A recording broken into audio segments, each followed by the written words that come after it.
Bismillahirrahmanirrahim. Assalamualaikum warahmatullahi wabarakatuh. Alhamdulillah wassalatu wassalamu ala Rasulillah wa ala alihi wa man walah amma ba'd. Pada kesempatan kali ini kita akan melanjutkan pertemuan kita di mata kuliah pengantar ilmu ekonomi di pertemuan yang ke-9. Nah, pertemuan ke-9 ini kita akan mulai membahas tentang ekonomi makro ya. Karena ini sebagai pengantar meskipun banyak bagian-bagian dari ilmu mikro yang harusnya bisa disampaikan juga, tapi karena keterbatasan waktu dan keterbatasan mata kuliah ya yang hanya ditempuh dalam 2 SKS dan 1 semester, tapi ini sebagai pengantar kalian ketika nanti akan mendapatkan pengantar makroekonomi syariah ya, sehingga ada sedikit basic atau dasar-dasar yang pernah diambil di ekonomi makro. Nah, yang pertama kita akan bahas di sini utamanya adalah tentang data makroekonomik ya. Jadi kita mengetahui dasar-dasar makro, terutama data, dan ini harusnya diketahui bagi setiap mahasiswa yang pernah mengambil mata kuliah pengantar ilmu ekonomi, ataupun sebagai sarjana ekonomi, ataupun sebagai dia pernah belajar ekonomi, karena dia akan sering menghadapi data-data semacam. Baik, kemudian yang pertama adalah tentang mengukur sebuah pendapatan negara. Ya, jadi ini sering isu ini diangkat, apalagi sering disampaikan pula oleh para presiden ya, negara manapun, baik presiden kita Pak Jokowi di Indonesia ataupun Donald Trump dan lain sebagainya. Nah, kita tegaskan lagi tentang masalah mikroekonomik dan makroekonomik. Yang mikroekonomik itu adalah suatu pembelajaran bagaimana keputusan individu. Kemarin kita cek di UTS dan UAS sering beberapa teman masih ada yang salah gitu ya. Jadi kalau tataran keputusan mikro artinya dilakukan oleh sebuah perusahaan, dilakukan oleh seorang pelaku pasar atau pasar tertentu, itu bukanlah data makro, tapi itu data mikro.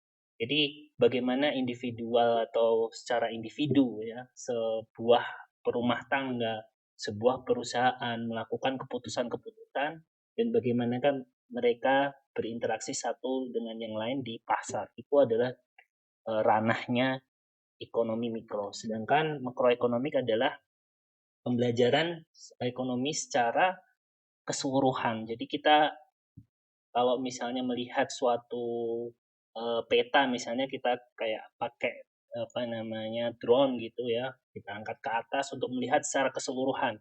Jadi bukan individual pemain pasarnya, tetapi kita melihat pasar, gambaran pasar secara utuh, secara keseluruhan ya. Jadi di situ terlibat banyak individu dan banyak perusahaan dan mungkin banyak jenis pasar tertentu. Nah, tujuannya adalah untuk menjelaskan perubahan-perubahan ekonomi yang bisa mengakibatkan perubahan juga pada banyak pelaku rumah tangga, perusahaan dan juga pasar pada secara keseluruhan ya. Jadi gambaran besar dari ekonomi suatu wilayah. Nah, maka makroekonomik akan menjawab beberapa pertanyaan seperti ini. Jadi, misalnya mengapa rata-rata pendapatan itu tinggi di beberapa negara dan rendah di beberapa negara. Kita tahu misalnya mungkin negara-negara maju itulah yang dikategorikan rata-rata pendapatannya mereka tinggi. Sedangkan negara-negara yang masih terbelakang gitu, mungkin sebagian negara di Afrika dan sebagainya, mereka rata-rata pendapatannya masih sangat rendah. Sedangkan bagaimana mengapa harga-harga itu naik secara rapid itu secara cepat ya, begitu cepat di dalam satu waktu tertentu, sedangkan waktu-waktu yang lain dia lebih stabil. Nah, itu akan menjawab pertanyaan-pertanyaan secara umum seperti itu. Kemudian mengapa produksi dan tenaga kerja ya kadang-kadang pengangguran itu sedikit, artinya tenaga kerja itu kepenuhan tenaga kerja itu semakin tinggi pada di satu sisi mengalami kontraksi. Kayak sekarang ini misalnya kita menghadapi pandemi ini, employment-nya kontraksi, ya, artinya mengalami kontraksi, artinya pengurangan jumlah tenaga kerja yang terserap di pasar ya, karena akibat pandemi, terutama di sektor-sektor yang mengedepankan physical touch ya, artinya secara fisik seperti pariwisata, kemudian transportasi ya, karena memang pandemi ini membatasi fisik dari para pelaku pasar. Nah, maka inilah mengapa sih pentingnya data makro itu adalah ya kita bisa pakai kayak misalnya kalian lihat di gambar itu kan mereka para dokter sebelum memutuskan pasiennya diberi obat apa, sebelum memutuskan dia akan dirawat jalan atau rawat inap, itu membutuhkan data. Jadi seorang dokter pun mengambil keputusan itu mengambil sebuah data terlebih dahulu. Sama seperti kalian nanti misalnya sebagai pemain investor besar atau investor lintas negara, investor internasional, kalian akan membutuhkan data-data makro untuk memutuskan mengekspansi perusahaan atau justru malah mulai memperketat atau melonggarkan kebijakan-kebijakan perusahaan. Ya, jadi untuk mengetahui mana yang menjadi masalah. Jadi untuk mengetahui mana yang menjadi masalah kita membutuhkan data. Jadi data dulu baru kita ketahui masalahnya. Maka data itu menjadi penting, terutama data-data makro. Nah, dalam makroekonomik data adalah sangat krusial, sangat important, sangat penting ya, esensial. Jadi karena data itu bisa membantu para pengambil kebijakan, policy maker, untuk melihat apa masalahnya. Kalaupun ada, maka itu perlu diketahui mana yang harus dibenahi. Nah, jadi membutuhkan data. Sedangkan data juga membantu para ahli ekonomi makro untuk mengidentifikasi teori-teori mana yang bisa memberikan prediksi yang jelas ya. Sama seperti kita banyak analis di pandemi ini misalnya tentang masalah dampak vaksin, kemudian tingkat penyebaran akibat adanya libur panjang atau long weekend, kalau mungkin yang akhir-akhir ini sering dibahas yaitu adalah cuti bersama, bagaimana itu punya banyak orang memprediksikan itu mulai banyak pengaruh, dan juga mana teori-teori yang ternyata salah gitu ya. Jadi kadang-kadang mungkin orang melihat ngasih kelonggaran liburan itu membuat orang itu bisa menenangkan diri, mencari solusi dari akibat pandemi, ternyata malah justru semakin menambah para orang-orang yang terjangkit atau terinfeksi dari pandemi COVID-19 itu misalnya ya. Kemudian di salah satunya juga data itu sering menunjukkan atau menggambarkan interesting puzzle. Jadi ada gambar-gambar yang di dalam dunia makro, teori-teori makro itu yang membutuhkan untuk diperbaiki. Mana contoh sering itu dalam data ekonomi yang paling sering disorot adalah tentang masalah ada jenjang ya, disparitas jenjang antara orang yang bermasukan tinggi dengan orang yang berpemasukan rendah misalnya. Contoh. Nah, kemudian kita bahas tentang total pendapatan. Jadi sebelum kita menggali tentang masalah total pendapatan, kita harus mengukur dari sebuah ekonomi ya. Jadi ketika menghakimi ya, menjudging apakah ekonomi is doing well or poorly, mereka lagi bagus atau buruk, secara natural kita bisa melihat dari total pendapatan dari orang yang di dalam ekonomi itu sendiri. Jadi memang walaupun ini cukup konvensional ya, kalau dalam agama kita, dalam Islam tentunya memiliki ada beberapa hal yang berbeda, karena health seseorang bukan hanya karena ekonominya, karena kepercayaannya, keadaan ibadahnya, dan lain sebagainya. Tapi yang paling umum, ya, maka pendapatan itu menjadi salah satu ukuran melihat kesehatan seseorang. Jadi memang maka dari itu dalam Islam juga sangat memberikan perhatian ya dalam masalah pemasukan ini. Di antaranya tidak boleh ada orang yang mengemis, kemudian harus bekerja keras, kemudian kalau bekerja secara profesional, ya, kalau kemudian setelah selesai satu pekerjaan ambil pekerjaan yang lain, intinya selalu berfokus kepada menjadi seorang muslim yang produktif. Tapi memang pendapatan ini menjadi salah satu ukuran yang paling umum misalnya ya, bagi semua orang baik yang beragama ataupun tidak beragama itu salah satu ukuran. Bahkan kalaupun kalian menikah, kalian tahu misalnya dalam hadis tersebut tetap disebutkan walaupun itu bukan faktor yang utama ya, karena untuk kecantikannya, untuk hartanya, untuk apa namanya nasab keturunannya, dan untuk agamanya. Tapi itu disebutkan bahwa salah satunya adalah untuk hartanya atau bisa kita kategorikan menjadi pendapatan. Nah, secara sementara waktu atau waktu-waktu apa namanya kita bisa menikmati high standard of living. Kita itu bisa saja mendapatkan standar hidup yang tinggi meski total pendapatannya itu rendah. Ya, tetapi bagaimana caranya? Ya, caranya adalah dengan meminjam dari orang lain. Ya, misalnya, dan ini walaupun kita di dalam agama kita tidak sarankan hal itu ya, karena hutang itu dalam agama kita sangat-sangat hanya boleh dilakukan ketika terpaksa. Atau kita menghutang hanya untuk kebutuhan-kebutuhan yang seharusnya tidak menjadi kebutuhan utama, itu bisa mengakibatkan kecelakaan bagi kita semuanya. Kita harus hati-hati. Tapi beberapa orang yang hidup di Eropa, kemudian di negara-negara maju, mereka kadang-kadang tidak mengindahkan hal itu. Pandangan mereka merupakan bagaimana memuaskan hawa nafsu atau hasrat hidup mereka. Kadang mereka sering mengorbankan apa yang harus dilakukan setelahnya ya, ketika mereka menghutang ya. Maka biar tidak menghutang banyak, maka kalian harus menjaga income kalian atau total pendapat kalian lebih baik. Ya kayak meskipun negara kita ini cukup lumayan, tapi yang kita perlu ingatkan adalah utang kita sebagai negara juga cukup banyak ya, sehingga itu menjadi tanggungan sendiri juga. Sehingga banyak kebijakan-kebijakan dari pemerintah kita kadang-kadang akibat karena terjebak hutang tersebut kita tidak bisa lebih independen untuk menentukannya. Tapi we can keep borrowing forever. Jadi kita nggak mungkin, tapi sebenarnya ya mayoritas juga tahu kita nggak mungkin selamanya meminjam ya, karena meminjam itu adalah alternatif terakhir ya.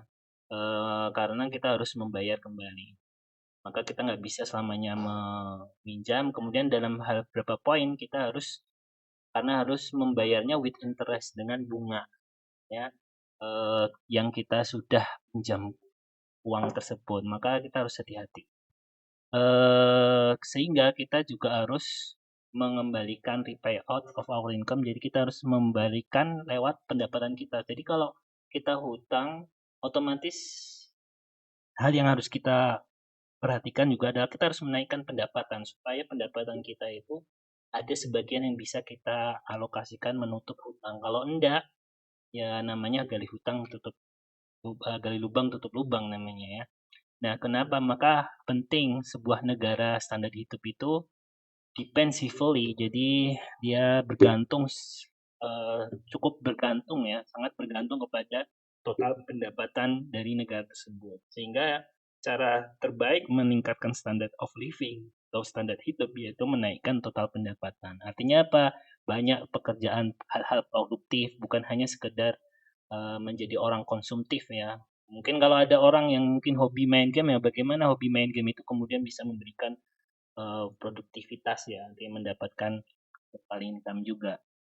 Intinya kita harus menjaga aktivitas kita itu bisa mendukung total income baik kita atau lingkungan ataupun keluarga. Nah, teori yang pertama adalah tentang GDP. Nanti mungkin di sesi pertama, insya Allah kita akan bagi menjadi 2 sesi. Yang pertama ini kita akan bahas GDP, real GDP, nominal GDP, dan juga GDP deflator. Nanti untuk komponen dari GDP kita akan bahas yang terpisah.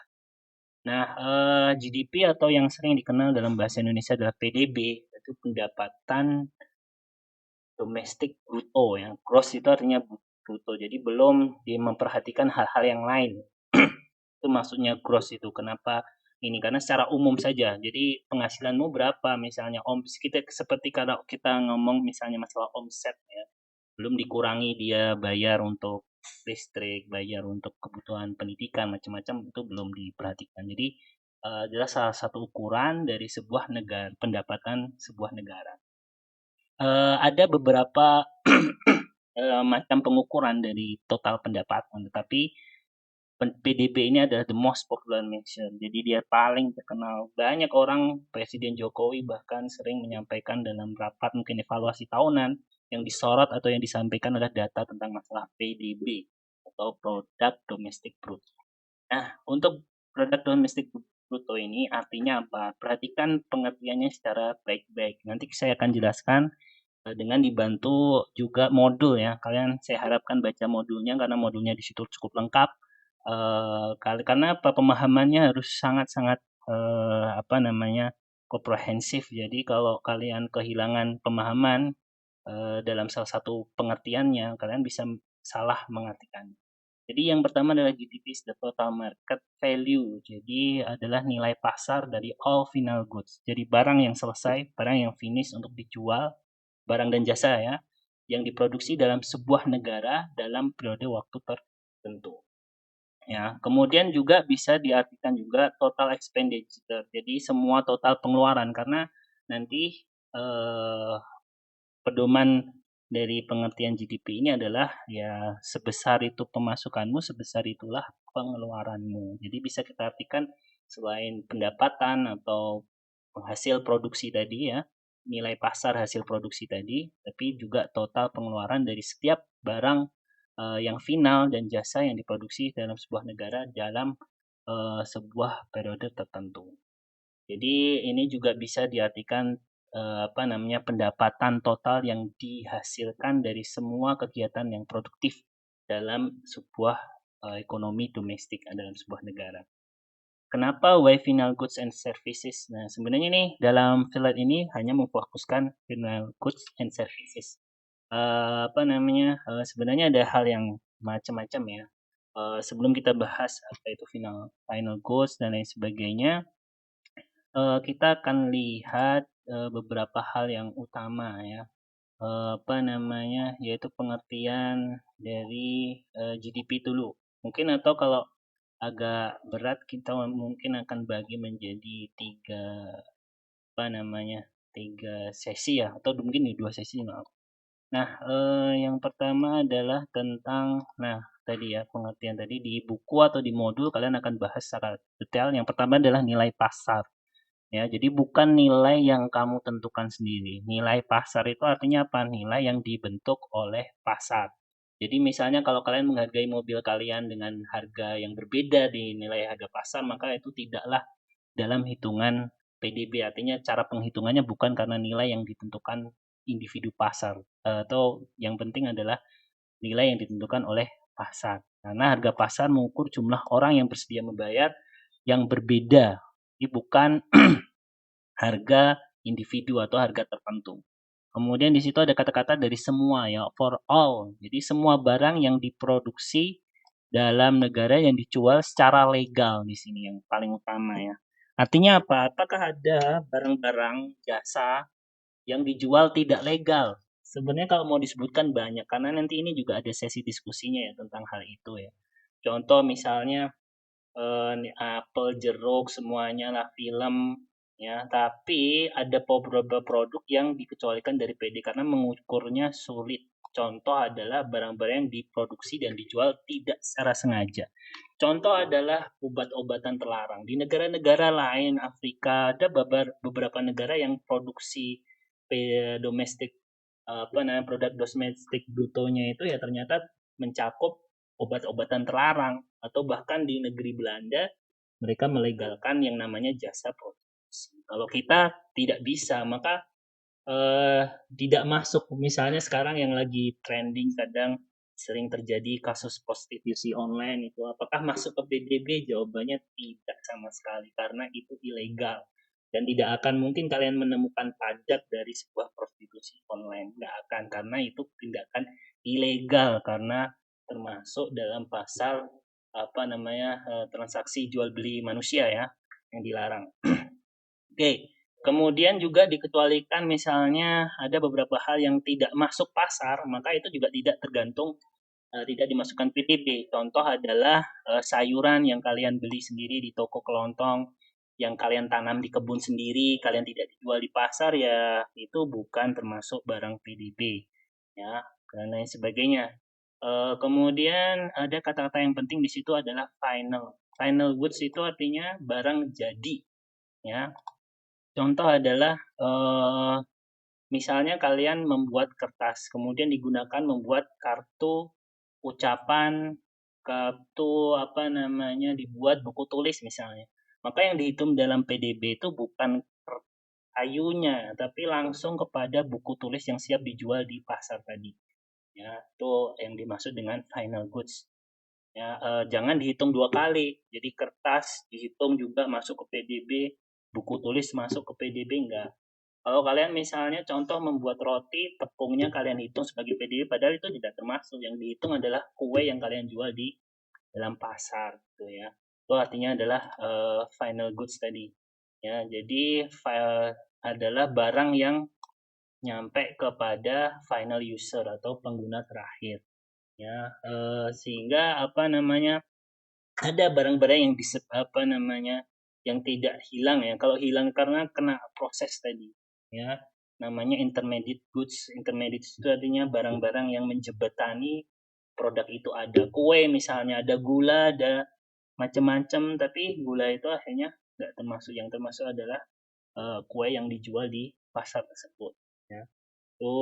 Tetapi memang kondisinya memang di Indonesia ini ternyata banyak produk-produk yang masih informal ya. Jadi banyak jenis-jenis barang jasa kegiatan ekonomi di Indonesia itu tidak tercatat baik di data ya, karena masih banyak informal. Maka cukup sulit juga menilai dampak dari dampak pandemi ini. Ya. Kemudian contoh juga misalnya sebuah pensil itu adalah final goods ya. Ternyata diproduksi ini sudah ready untuk orang yang ingin menulis, pengguna penulis.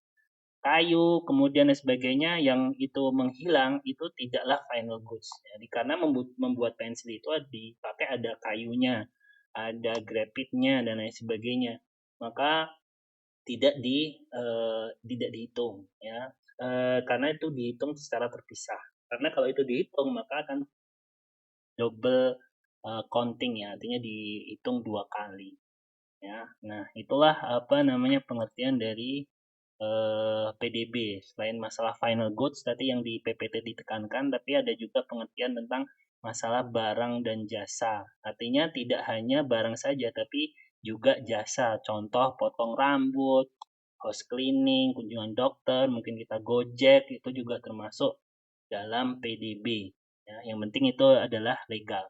Kemudian yang selanjutnya adalah kata-kata produksi. Ya, jadi yang diproduksi saat ini ya, karena kaitannya tadi in period time dalam kalau yang sudah diproduksi tahun-tahun yang sebelumnya, tahun yang di luar tahun hitungan, maka itu tidak termasuk. Kemudian dalam sebuah negara, ya, dalam sebuah negara maka kuncinya adalah hati-hati dalam kata-kata ini. Karena dalam PDB itu dihitung pula adalah orang asing yang bekerja di Indonesia. Nah, itu masuk ke PDB.